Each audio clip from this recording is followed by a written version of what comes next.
I'll just keep the chat window open. Right. Yeah, let's start this off. Hello and welcome, everybody. Thanks for joining our meditation panel. Um, well, first of all, I'd like to say a few words about myself. Some of you know you, but I think not everybody. So I'm more one of the older members of this convention. I think I'm 43 years old, German dragonkin. Um, in real life, I'm working as a scientist in application-oriented research. So if I sound scientific, that's because I do it for a living. Also, if I sound weird, that's just my funny German accent. Sorry for that. Um, so yeah, meditation, as you can see, there is the PDF that is also pinned to the channel. You don't exactly need to open that PDF. It's mostly text. I like your funny German accent, thanks. The PDF is mostly text. There are some images in there, but I will be posting them in the chat when speaking about them. Um, Actually, the slide set contains everything I say, so it's more meant for reference. Also, there are all sources in there. You can look it up later. Okay, so this panel will be quite packed, and I just hope that we will have some time for discussion. I didn't actually test the time, but let's just see how it goes. Um, yeah, I'll pretty make it possible to have 10 minutes at the end. I pretty much won't be able to follow the chat while I'm talking, so if you have questions, I suggest to keep them for later or put them in the questions channel, which is also open by now. Okay, I'll have a look on that. So, okay, let's jump right in. So, meditation. Why did I do this panel? Or why am I about doing it? Well, I've realized that many of us all like to meditate. It's a common practice to do introspection, to learn more about ourselves. But I've also realized that there is some kind of lack of theoretical base understanding about what traditional style meditation actually is, how it works. Um, Everybody does it somehow, but there are different styles. So I was just wondering, what is the ancient traditional way to do it? Yeah, I mean, meditation is practiced since maybe 1,000 years. So there ought to be some correct way, so to say, to do it. Um, so I've looked up some sources, especially if I've got one main source, but I'll introduce that in a minute. And I would like to share my findings. So in this panel, switch to full screen now on all slides. In this panel, we will learn what traditional style meditation is, how it works, if it may be interesting for you or not. There are some fallacies. I will come back to that. So yeah, you might select not to do it. That's perfectly fine. You will also learn what my experiences are. Um, so I'm meditating since October last year daily. That's not too much when compared with experienced meditators, but at least it's something. This panel is not a meditation teaching lesson or a personal advice or how to. I cannot provide that. I don't have nearly enough experience to teach anybody. That's just not possible. I'm just sharing information that I researched. So I will, in the first half of my talk, uh, just name you my sources and explain about some general concepts, motivation, and findings. Um, Also, yeah, some fallacies. I think they will come later, but that's more like general talk. And then in the second part, I will walk you through a 10-stage process that actually teaches how it should be done. I think we won't be doing all the stages. Um, I think maybe the first 5 or 6 I wanted to do all 10, and actually the PDF contains all 10, but I think doing all of them, that would be too boring for this panel. It's actually quite a lot of information. So my main source is a book, and I think, hang on, I have the book cover. Yes, so just put it in the chat. See if that works. Yeah, this is how it looks like. I have it right here. The Mind Illuminated by John Yates, also known as Culadasa. Yeah, these traditional meditation teachers also have some special names. This is quite a big book. It's more than 400 pages. I've bought the 2017 version, and this has received quite a lot of well reviews. Yeah, very good reviews. It teaches step by step, as I said, Buddhist meditation without the religious overload, which was very important for me.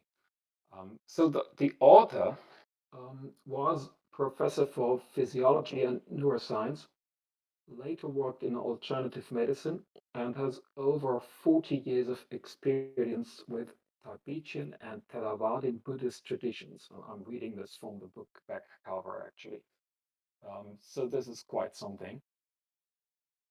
There was, unfortunately, a drama about Culadasa evolving in the year 2019, um, about adultery. Um, Culadasa has admitted the charge of adultery and expressed it that, well, he wants to enter therapy. So he has left the stage and retreated from teaching. I've learned about this after buying the book. The thing is that some of his scholars say that, yeah, well, nobody's perfect. Others say that it devalidates the entire book and his entire life. I think, yeah, maybe the truth is somewhere in between. I mean, given that I learned about the drama after the buy and that the book apparently helped quite a lot of people, I just gave it a try. Um, There is also a very nice Reddit forum about the book. Um, yeah, the link is in the PDF. Uh, Actually, very active. I've asked one question there, and I think I got 5 or 6 answers within one day. So that's really great. So, on. Okay. There are other resources you could take a look at if you don't like that book. Especially, let me put this one in the chat. Hang on, there we are.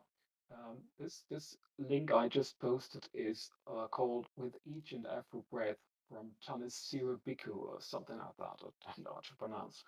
This is also a book which is fully available for free, and I didn't read that. Probably I should, but I think that it's quite good. I've read only part of it, and what I've seen, it looks really good. Then there are two other sources I've used for this presentation. There are two presentations given by other people. One of which is by Ulrich Ott, Meditation. Yeah, well, I say it in English. Meditation, spiritual risks and experiences. That was held in April this year. And the other one is from Nana Freikeisler, Meditation, not a one-size-fits-all practice, held at IONS also this year.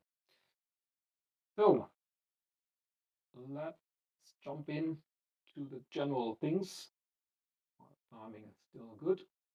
And let me post a picture of a girl meditating.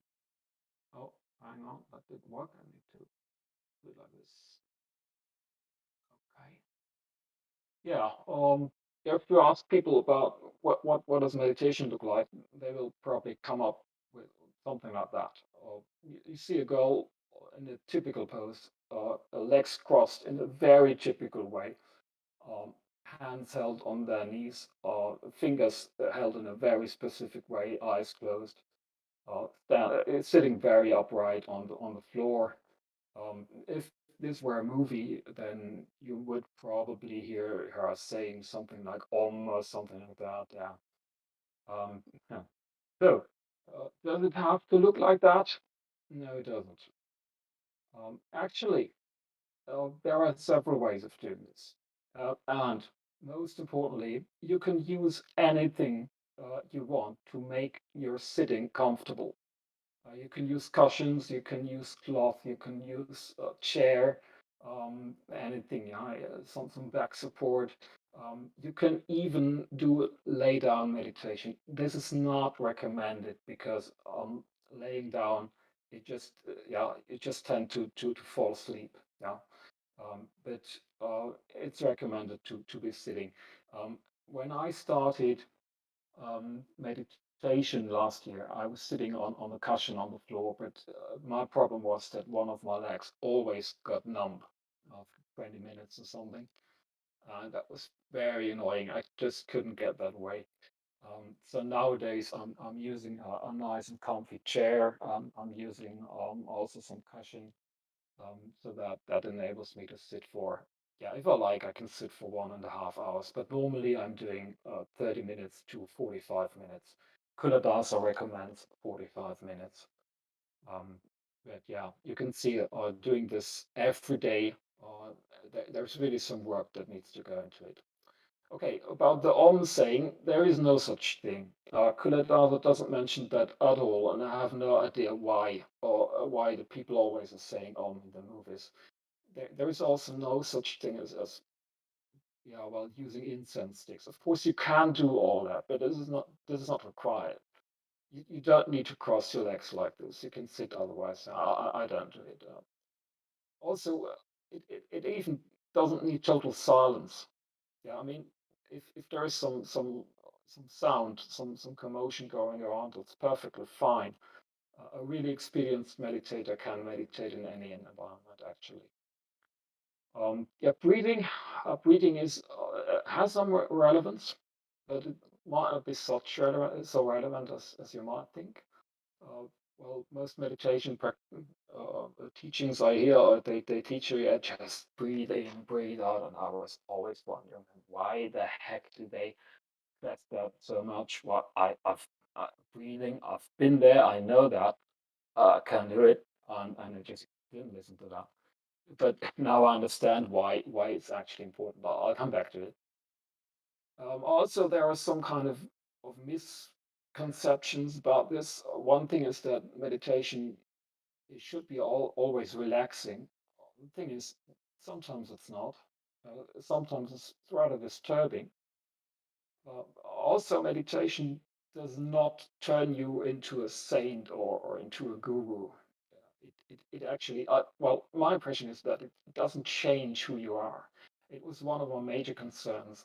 If I go deep into that, would that change my identity? Uh, it turns out that it's not the case. It just allows you to explore yourself more. And the example of Culadasa um, shows that meditation in itself, it does not make you a flawless being. It does not make you a saint. That's just a misconception. Hey, good. So some general findings. Um, One of the most important findings is that there is no one fits all practice. Nana Frakeisler said a very, very good quote. She said, be your own meditation researcher. She means that you need to go there, you need to find out what works for you and stick to that. Yeah, you just need to experiment. uh, Use different postures, different types of sitting, meditate in different environments. You can meditate with eyes opened. That it is allowed. You can even do walking meditation. That is apparently that is a very good thing. There is a chapter in the book's appendix that explains about that. I did try it, but I don't do it too often. And there is even such thing as dancing meditation. This is called expressive meditation. That is also possible. And of course, there's mantras. A mantra is actually a sentence that you repeat in your mind all the time during meditation until it somehow drips into and goes automatic. So that's another practice. Those are all allowed. Yeah, there is no one fits all practice. Yeah, they need to find out what works best. Second thing, very important, every session is a good session. Even if you're tired, meditating tired is not that efficient, but it's better than not meditating at all. Um, so actually, every session is a good session. The only bad session is the session you skip. Yeah, that pretty much points out how important it is to consistently train, and that's maybe one of the major drawbacks of this. Apparently, this needs consistent training every day. Um, as I said, at least 45 minutes. I don't manage that every day, but it needs time. Culadasa says that you just have to steal that time. It's something that can be done without diligence. You need time, patience, diligence, and persistence. It's mental training. It's really training. Yeah. So that is, I think, it's one major thing which might make it not so interesting for all of us. Okay, hang on, my okay. Um, what is the relevance for other kin? Well, um, meditation is not that much related to other kin, but it's more related to you and the world around. Of course, it's a good thing to do introspection and to explore your own self. Um, but well, I was always searching for where's the dragon in there? Yeah. So I have to say that so far I didn't really find it. It's a bit surprising, but uh, I found a lot of things in my mind. I'll be talking about them, but the relevance to dragon is still a bit of a mystery to me. Yeah. And of course, you can work with your phantom limbs, but yeah, well, there's no necessity. Yeah. Um, yeah, but still. Um, about plural systems, I have no idea if system members might be able to meditate in a group. I've no idea. I'm not a system. I'm singlet, so I don't really know how it feels. Yeah. Well, maybe a system in the auditorium can elaborate on that. So, known benefits. Well, there are scientific studies about the benefits of meditation. Actually, there's a lot of. It's very well established that meditation calms the mind. It increases attention, mindfulness. It allows the brain to switch between stress mode and relaxed mode faster. And I can totally second that. And it can also lead to greater sensoric awareness and also to spiritual experiences, like, for example, precognition. Um, yeah, I can totally second that. So there's a lot of benefits actually. So, what are the goals of traditional meditation? Um, yeah, if you open that slide, there is some Tibetan terms. They're always throwing them around. Well, actually, the theory says that first you establish stable tension and mindfulness, and those two lead to a unique mental state that includes effortless attention, mindfulness, joy, tranquility, and equanimity. This state is called samatha, and also it can lead to insight. Insight is very interesting. I'll cover that in a second. And those two, again, lead to something we all know, awakening. Yay! But this awakening does not mean all the kin awaken, obviously, but this awakening means becoming aware of the true nature of reality. Now you might ask, oh, there, what is this dragon talking about? True nature of reality. Well, it's simple, it's out there. No, it's not. And well, I'll be talking about that a lot in the coming hours or minutes. But yeah, true nature of reality is something you actually need to experience it. I'll come back to that in a minute. It's actually a kind of awakening that is radically transforming your your world, your experience for the mind. Meditation aims at integrating that into your daily life. That's the final goal. So, if we talk about that, we need to take a look at the five main insights. I found that actually two of them are pretty straightforward. So insights are basically experiences or learnings that many people get from meditation. Actually, thousands of people are getting these insights. So actually, there must be going something on here. Um, the two insights that are pretty straightforward are one, everything that happens is causally interdependent. Yeah, butterfly in China flaps its wings, and there is a tornado in Florida. Um, yeah, well, it's a bit hard to prove that it's interdependent, but it goes in that direction somewhere. Pretty easy to understand, yeah. Of course, it's debatable, but at least it's pretty easy to understand. Second insight, pain is unavoidable in life, but suffering is mind created and optional. I can totally second that. I mean, everybody's got pain somewhere in their life. So that adds some mental quality to that. Yeah, I think that's also quite easy to understand. There is three insights that are really hard to wrap your mind. The first one is called impermanence. It means that there is only process and matter doesn't actually exist. Boom. Um, it's just for the moment, just take it as it is. It's really difficult to wrap your mind around. Then the next thing is called emptiness. That is closely related. It says that there is no reality independent of the mind. The book says, I'm quoting, all we've ever known is what the mind itself has produced. And there is another quote that says, consciousness has no object apart from the simple fact of consciousness itself.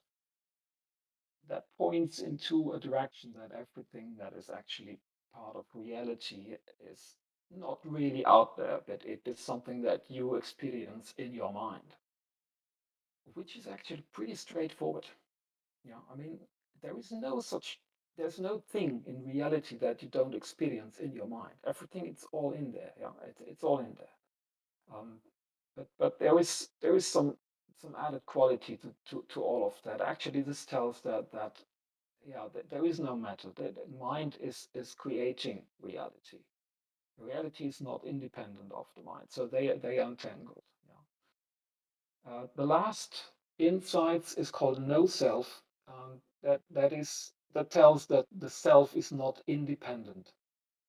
I've written in the PDF that it is a constructed entity that emerges from emptiness. Um, that's very hard to understand. I pretty much think that Culadasa refers to the I, or the ego, as Freud calls it, and not so much to the true self as C.G. Jung calls it.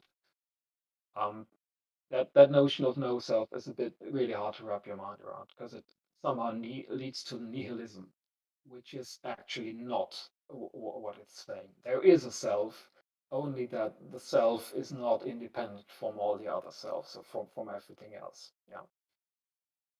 So now you might have a slight idea about where this leads to, and you will have understood that this is quite profound. It's hard enough to understand these concepts, but think about experiencing that. Think about living that. Not only understanding, but really experiencing that it's true. Um, and that is actually like taking the red pill. I pretty much think that most of you will have watched The Matrix. Let's just check something. Oh, never mind. So, having watched The Matrix, um, yeah, well, Morpheus was telling, you cannot explain what The Matrix is. You need to see it for yourself. And that is actually the same thing Buddha said. Buddha, well, it is said that Buddha mentioned. Don't believe what I say. Go there, see for yourself. And that is, I think, I like that very much, and that is really, really important. Okay, why did I take the red pill? Well, that I first I stumbled into it. So actually, before I even started meditating, I was realizing insights, especially that insight about reality not being that real as it's cracked up to be. I'll talk more about that in the next panel. So I had a strong wish to explore this. I'm basically not a guy who's afraid of these things, but I just want to explore. Also, I have natural flows of energy. I'm feeling them all the time, and also that is something that is experienced in meditation. I wanted to explore that, and also I'm just curious. Yeah. So actually, there's no way around taking the red pill for me. So how is it done? And for that second part, let me post another picture. I thought again did it wrong. There we are. Oh, and maybe I think that picture is not the best resolution, so maybe I will just also post the link to the original picture. This is free to use for commercial use, and I'm quite happy about that. Hang on, let me just put that link in brackets. Okay, so you can open this up. Well, what does the picture say? You can see that there is a path winding upwards. If you take a look at the bottom, you can see there are little numbers at the figures. Yeah. So if you take a look at the very bottom, number one, you can see a monk, an elephant, and an ape. Um, Now, what does it mean? The monk represents the meditator. So that's you if you're meditating. The elephant represents your mind, and the ape represents distractions. And you can see in stage one, the monk is rather helplessly running behind the elephant, and the elephant is just chasing the monkey. Um, if you go upwards the road, you can see there are some flames. The flames. Sorry, oh, sorry, yeah, sorry for all the monkeys and elephants in the room. Don't mind that. So the flames are representing hindrances on the way. Um, and actually, as the path continues, you can see that the monk is gradually gaining more control over the elephant. I actually don't like the picture for the monk is binding the elephant's neck. Yeah, I don't like that too much, but actually, in the end, it's quite a good depiction. So in stage three, you can see that there's another animal, Johnny. It's a rabbit. The rabbit sits on the elephant's back. The rabbit represents dullness that at some point emerges. And also you can see that the ape and the monkey, they've noticed that the monk is around. And yeah, you can see that the monk is actually coming more and more in good terms with them. The elephant is gradually turning white. That represents the mind being calmed. And you can see that at some point the ape stays behind, and at stage seven you can see that both ape and rabbit they stay at the side of the road and bid their goodbyes to the other two. And then starting at stage nine, you can see that there are some weird things happening, including the path turning into a rainbow in the sky, the monk flying around in the air, and at the end, the monk sitting on top of the elephant's back, wielding a sword. So, yeah, well, there seems to be pretty much magic happening up there. All right. So, I just tell you a bit more about the individual stages until we run out of time, but time is pretty good. I think we will have some time left for questions. So, stage one. Stage one is all about establishing a daily practice. You need to choose a place for meditation. You need to choose a posture, a time. All in all, you make meditation a habit, diligent meditation a habit. Um, any time and any posture is allowed, as I say. It's preferable to select the time of the day where you're not tired, obviously. Um, my personal experience is, well, I basically started this one day and then kept it, just kept it on. Yeah, I'm quite a disciplined guy, so I can do that from one day to another. It's not a big problem for me as long as there is some progress. I will do that. Um, so it was a bit troublesome for me to find the right posture. It was also a bit troublesome to find the right time. At the beginning, I prefer to meditate in the morning, but that's a bit difficult if you have if you have a job to do. Um, actually, the key to overcoming dullness for me was to select the right time. Today I'm doing a biphasic sleeping pattern, so normally today I can meditate in the late evening, which is what I normally do. Um, when I'm really not tired, I can do lying down meditation. That is possible. I can also listen to some traditional music. Also, that is allowed. It helps me to stay focused and to stay awake. Okay, so that is stage one. Actually, pretty simple. The real work starts at stage two. This is about establishing peripheral awareness and uninterrupted attention to the meditation object. Now, there are some terms in there.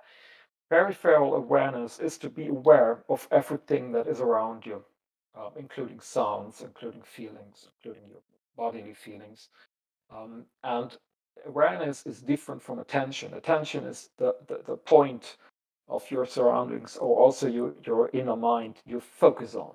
Yeah. Attention should be to the meditation object, and as meditation object, breath at the nose is recommended. This is being recorded as definitely. Breath at the nose is recommended, but it is not mandatory. You can use a different meditation object. I actually don't really much like the breath at the nose because it's not too interesting.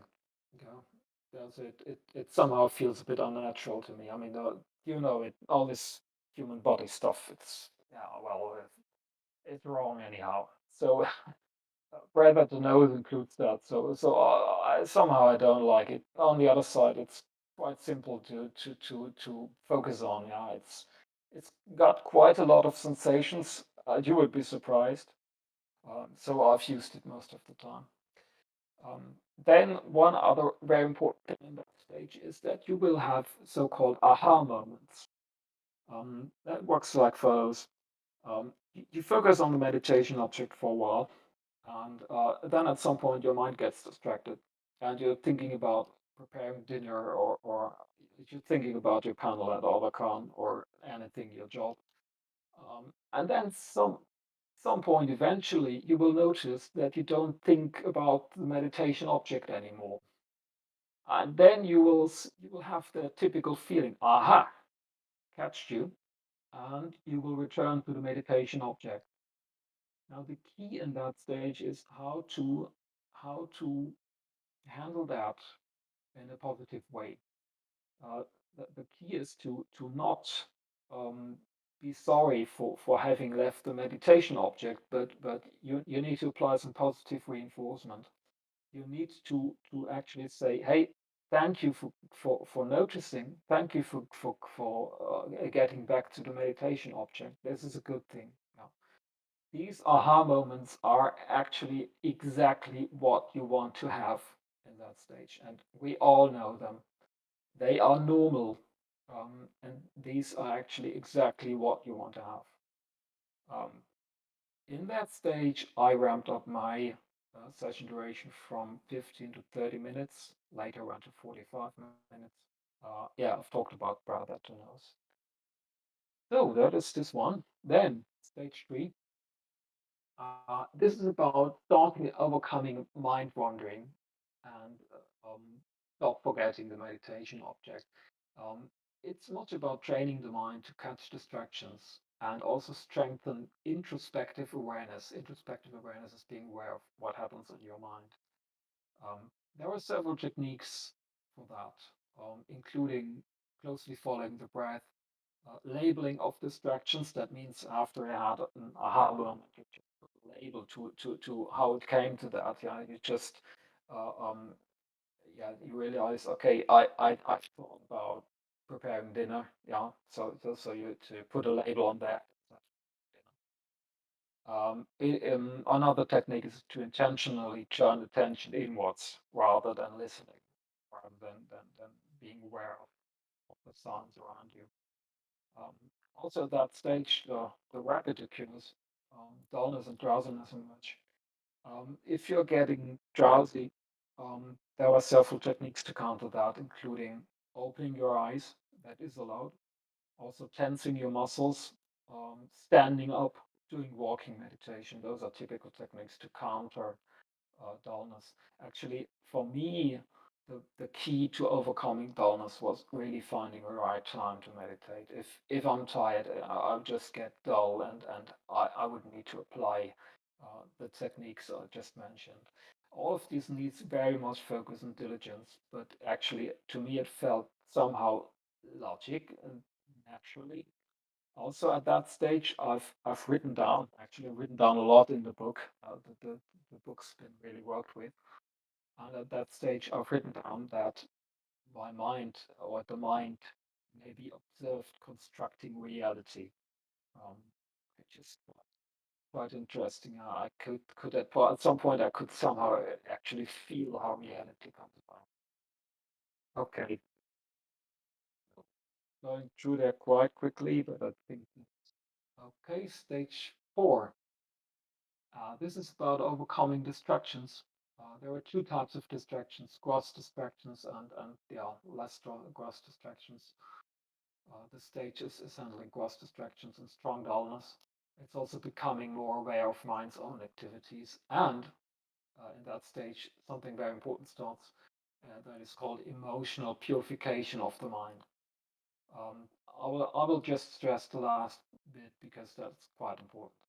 Um, the book stresses at several places that in that stage, especially, there might be disturbing emotions, memories, and visions come to the surface. Um, the recommendation is to just let them come and go and not explore them further. Yeah, which is somehow hard to do, I think, for many people, obviously. The book stresses this so much that I have to conclude that this seems to be a severe problem for many people. It was not so much a problem for me. There were not too many disturbing emotions, but actually there can even surface some yeah traumata. Yeah, can also surface at that stage, which might be difficult to handle. Um, so I've actually added a few extra slides to the PDF about this. Um, you might remember that I've mentioned Ulrich Ott presentation. Um, he talked about varieties of contemplative experiences, and in the PDF I've linked a paper about this. Um, so this is about disturbing experiences, and Ott says that disturbing experiences are possible during meditation, but they are not necessarily caused by meditation. They are just surfacing. And there is a lot of possible effects. Feeling of stress, inner freezing, loss of control, loneliness, bothers, intense brooding, disappointment, disruption of understanding of the world. Well, that is related to the realization of insight, obviously. Loss of feeling of time and ego self. That also seems to be typical. Um, in the PDF, I've put percentage numbers on there, and the percentage numbers are somewhere in between 20% and 60%. They refer to um, the fraction of meditation practitioners who have actually reported to have had these effects. Um, so, for example, 60% said that they were less interested in real life after meditation, which is quite understandable. But you see that this is not something to take lightly. It's not something to mess around with, and that is, I think, another major drawback. I would highly advise, if you're mentally unstable in some way, to search for a good teacher, because things like those can come about. Um, Also, um, there is something very well known. It is called Dark Night of the Soul. Uh, some of you might have heard that. This notion refers to some kind of depression, feeling of despair, meaninglessness, frustration that might come with inside experiences. Um, if it's just that if you realize that reality is somehow different from what you thought, and realize that in your mind there are things that you never thought of, it can be really hard to wrap your mind around. It's actually such a high of a problem that there are people offering help. I'll just put that in the chat. There are two links. The first one is called Meditation Safety Toolbox, and the second one is called First No Harm. Um, those are actually websites that offer advice for people who are experiencing negative effects from meditation. Yeah, so that might help some of you if you're suffering from that. Okay. Um, I think I'll just quickly go through the last stages and maybe take another 10 minutes. Oh no, that's actually too much, so I'll do it quickly. Actually, stage five on there's nothing too much new. This is about overcoming subtle dullness and increasing introspective awareness of mindfulness. And actually, from that step on, it's all about uh, um, increasing your own inner awareness and canceling out inputs that come from the outside. You know, well, um, this is about canceling out dullness. Um, Dullness comes with loss of vividness, and it lures you into a pleasant feeling. So it's somehow well attractive, but dullness should be avoided. That's stressed quite a lot. Techniques to do this include body scanning and, importantly for us, interestingly, phantom limbs may be included in body scanning. Body scanning is just focusing on your body parts and also exploring how they relate to the breath. I've discovered that this can be done with phantom limbs. Yeah, so it's quite interesting.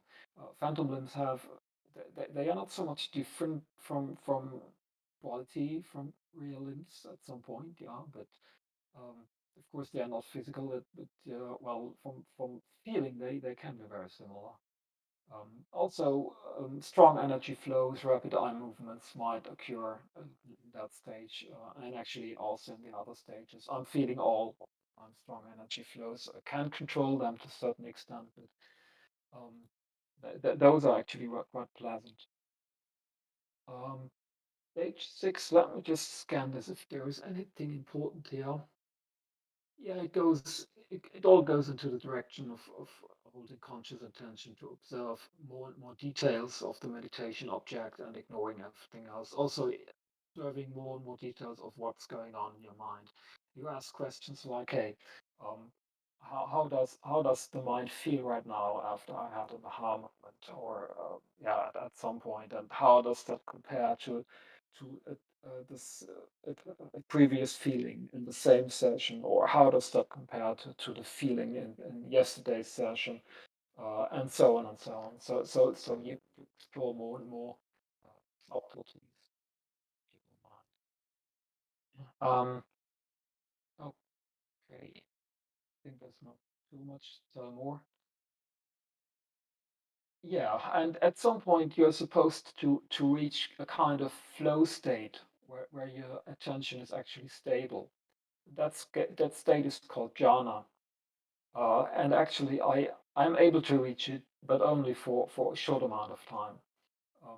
Later, it should go naturally, but it's not something I can do at the moment. Yeah, that just needs more practice. It also can be hard to tell when you reach that state. I personally, when I'm in that state, I really stop thinking in words.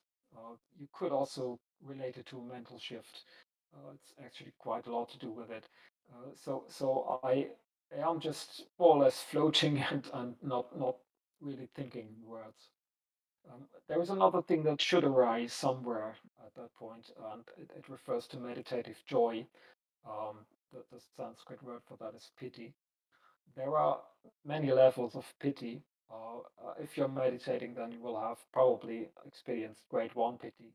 Uh, this is brief and unpredictable sensations. For example, lights flashing before your inner eye, or also an all-pervading light being there, prickling sensations in your body, energy sensations in your body, tickling limbs, and so on. This is normal. And this is actually getting more and more intense until you reach grade five, where these feelings are actually pervading and staying. And it should come with intense joy. Not everyone experiences all of that. Not everyone experiences all grades also. And sometimes the experiences are even not that enjoyable. Some people seem to have a hard time. But in the end, it should lead to a feeling of intense joy. For me, that I didn't quite get there yet. I don't know why, or maybe there's some kind of barrier. But that intense joy they are actually describing, I didn't shut yet. I just guess that it needs more practice. Okay, so the rest of the stage is actually about unification of the mind. Won't go into too much detail. There is a model of the mind in the book. So the mind is actually composed of several components that need to be unified. Um, just like you have many horses that should pull into one direction instead of pulling to several directions. Um, so techniques are just diligent effort. Also, you're allowed to focus on other things than the breath. Um, yeah, uh, it should come with the ability to being able to sit for hours, which is something I cannot do. At some point, I just get too boring, too bored, which is also normal to some extent. Um, yeah, and also, of course, inside experiences should occur. And actually, the last stage, again, as I said, all the stages are in the PDF if you're interested, but at stage 10, all of which I said should become persistent in between the meditation sessions. So at some point you will reach that joy feeling, that inside feeling, that tranquility, equanimity. You will feel that even when you're not meditating. Yeah, so that is really the top-notch level meditator. Okay, to finalize this, some critical thoughts. Actually, I've told about a lot of them. The no self idea leading to nihilism. Yeah. Yeah, also the term emptiness is a bit difficult to wrap your mind around. I don't interpret it so much as that there is nothing, but there is more like potential for something. Yeah, actually, I've talked about all that. So just to finalize this quote from my meditation diary, which I think is quite beautiful. Um, I've written down, being a playful mind who wants to try everything within an endless emptiness. What else could emerge than a universe that actually catches pretty much that, yeah, reality emerges from emptiness by the mind actually playing one. And actually, there's no way around it. Okay. Um, My contact details are also at the last page, so you can hook me up in community or by mail or by PM, of course. Since we have 10 minutes left, let me take a look in the chat. Let's see if I can find some questions. I don't know if somebody pinged me. I cannot find that. Okay. If you people got some questions, maybe it's good if you would post them right now because I might not find them from scrolling up. I can see that there is not too much data going around. Okay, let's just wait for it. Many persons are waiting. Also, if somebody would like to speak up, just raise your hand or claw or fluke or whatever. Raise anything, and I think we can open the stage for you. What's your favorite form of meditation pose? Yeah, it is sitting. Nowadays, I'm sitting in the chair. I'm usually sitting in front of the window of my living room. Sometimes the window is open, sometimes it isn't. Um, that's my usual form. Actually, this looks quite boring. I'm just sitting there all the time. I've also tried walking meditation. I've tried that once. Well, actually, I should do that more often. It's actually great, especially for having insight. I don't get that inside feeling if I'm sitting in the chair. Not that easily. It's better if I'm out in nature. Also, I've once tried to sit outside during a thunderstorm. That is uh, that was an interesting experience. Yeah, you can feel all these energies around you. That was really quite interesting. But at some point, eventually, it started to rain, so I left that place. How do you define meditation? Well, actually, I don't. It's a good question. I would quite bluntly say that it's training your mind. It's learning about your inner world, and while you learn about your inner world, you're also learning about the external world. Yeah. Okay. Not actually not much more to say, but I think the book doesn't really have a definition for that. Do you have any kind of music you recommend for meditation? Uh, Music is doing something for me. I'm also the type of guy who's actually playing music all the time, or yeah, quite often. I'm playing music in my own mind. Um, it's mostly music that triggers skin feels. Um, Most prominently the Dragonheart score. I love that. But also the score from Star Trek Beyond. I love that hearing for meditation. It's instrumental music. Um, yeah, it's somehow very soft type of music, but yeah, it's not only flutes or something. Um, of course, I wouldn't recommend hard rock. That's I like hard rock, but not for meditation. Um, Music also there is some kind of traditional Tibetan style meditation music that you can download on YouTube. I've tried it. To some extent, it does work. The good thing is that it keeps you awake, but if you're using it for 5 days in a row or something, then at some point it just gets boring and you would go to something else. Again, you need to try out for yourself. There's another thing I've tried when it comes to sound, which is those called solfeggio frequencies, I think, solfeggio frequencies. Those are sinusoidal tones, certain patterns that are just played. Yeah, so you just hear a single tone, and it's supposed to set your brain into a certain state. It seems to do something, but actually for me it doesn't do much. Apparently, it doesn't do much. Let's see. I've seen a lot of people do both, but when you meditate, do you clear your mind or let thoughts come and go? Stay, please. It should be the latter. Um, Thoughts arise, and I think you cannot avoid that the mind is getting distracted. Yeah, I mean, I had a meditation session just before the panel, and um, of course, I was thinking about the panel. Yeah, that cannot be avoided. Mm. Yeah, well, but the key is to really let the thoughts come and go, and not care too much about them. Oh dear, my voice is coming to it's the sun. uh, limit, as it seems.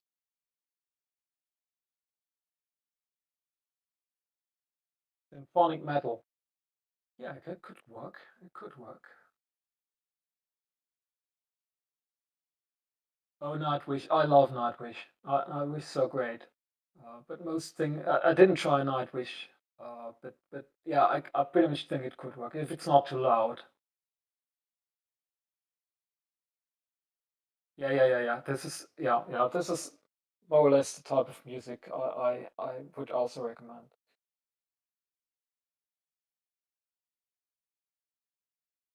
But again, you need to find out what works for you. Actually, it is quite surprising. When I started the research, I supposed, or I thought that actually there would be a very specific recipe and very specific rules for following, but it turns out that it's not the case. So there's a great degree of freedom.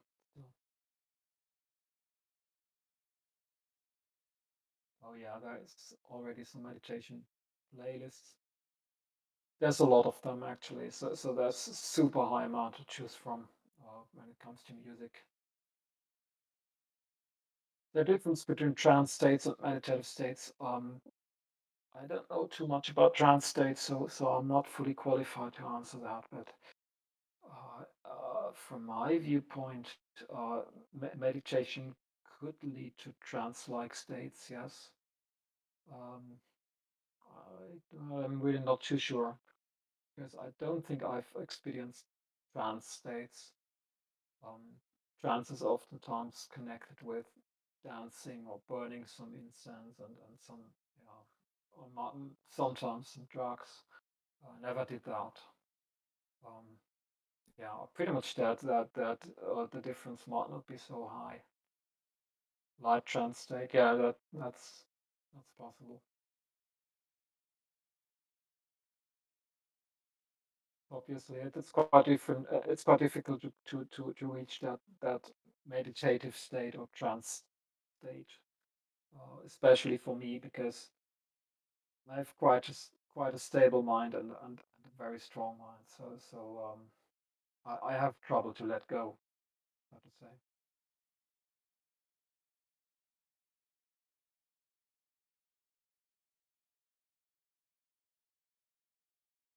Yeah. When I meditating, I always think that I should let go of the ego mind, um, yeah, such as to subdue the distractions. But that is it's not an easy thing to do.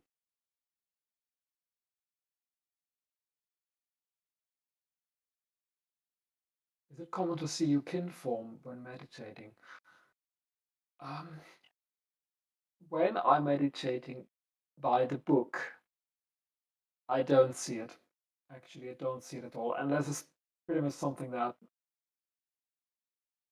bit strange. I would have expected, but it's it's not really there. But yeah, well, it's not totally true. I've had occasions where I somehow felt the presence of other beings, supposedly dragons, and also I got the feeling that one sentence that always popped into my mind was "We are thousands, we are thousands," and I interpret that as some hint that there are many dragons. So, um, but these feelings, I don't know if they were just my imagination or on the other side, everything. Oh yeah, that's something very interesting and important. The book says that everything in meditation is significant. Everything you realize or experience is significant. So odds are that these feelings of dragon beings being around is also quite significant. Um, yeah, but I've had previous meditations where I didn't focus so much on the breath, but just let my mind wander and let just images arise. And there were lots and lots and lots of dragons in my mind. I'm actually quite thankful they're around. Do you have any resources for the later stages, particularly how to bring that sense of quietness and contentment from meditation to when you're not meditating anymore? Unfortunately, not. Um, Yeah, well, there's a lot of resources in the book, and if you're interested in that, well, you can take a look at in the PDF, taking a look at the higher stages. But the truth is that I cannot yet get there. I cannot yet get there. Maybe next year. Well, most meditators be practicing for years and years and years until they even have their first insight experiences. So that's it really takes a lot of practice. Also seen dragons. That's good to know. It's good to know that I'm not the only one who sees dragons. Okay.